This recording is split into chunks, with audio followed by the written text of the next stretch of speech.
Why do so many people, including me, find PS1-style games so captivating? And it does not happen for no reason. There are reasons behind it. I personally have become a massive fan of this type of graphics and visuals and currently learning to make them too. And here are a few reasons why I think they are so good in drawing people in.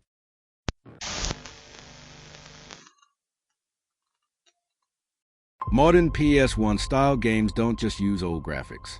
They recreate a very specific mood that sometimes other games with realistic graphics which are meant to be scary do not create. Low-poly models, pixelated textures, fog, and slightly unstable visuals make the world feel like a distant memory that you have seen it somewhere but are unable to tell where and when. It's familiar enough that you recognize it, but abstract enough that your imagination starts filling in missing details. The player isn't just looking at the world. They're interpreting it as they are playing.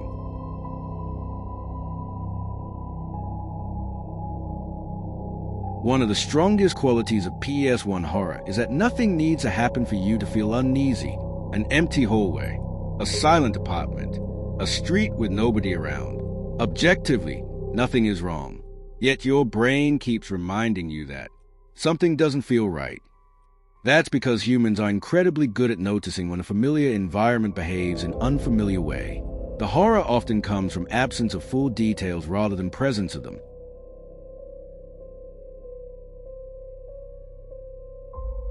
Highly detailed games show you almost everything. PS1-style games leave room for interpretation. When details are missing, your imagination completes the picture. Even after finishing the game, your brain wonders the specific details of the game regarding the environment, hidden details, uncanny looks, etc. One of the best examples of such recent game is Fears to Fathom. People still analyze and find hidden details in the game's earlier episodes.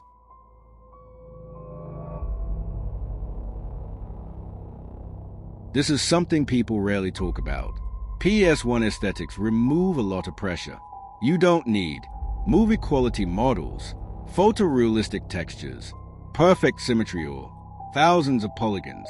Slight imperfections often become part of the style. A crooked wall, an oddly shaped chair, a stiff walking animation. Instead of ruining emotion, they can actually contribute to the atmosphere that makes the style especially welcoming for solo developers and beginners.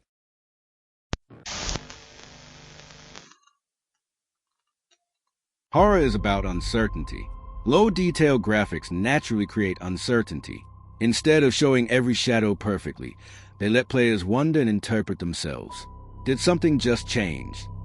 Because the visuals leave gaps, the player's imagination becomes part of the horror experience. The monster does not always show up on the screen. It's sometimes built up in your imagination when you expect it to show up. That's why psychological horror benefits so much from this style.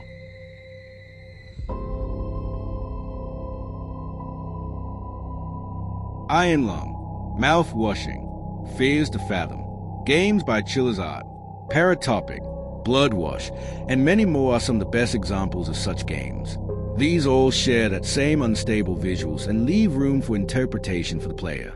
These games are, although all visually different more or less, but they all prioritize atmosphere and unstable visuals over graphical realism.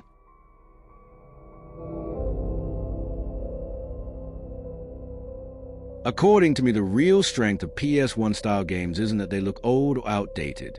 It's that they leave space for the player's imagination. They feel very grounded and raw. And sometimes, what our minds create is far more memorable than perfect realism ever could.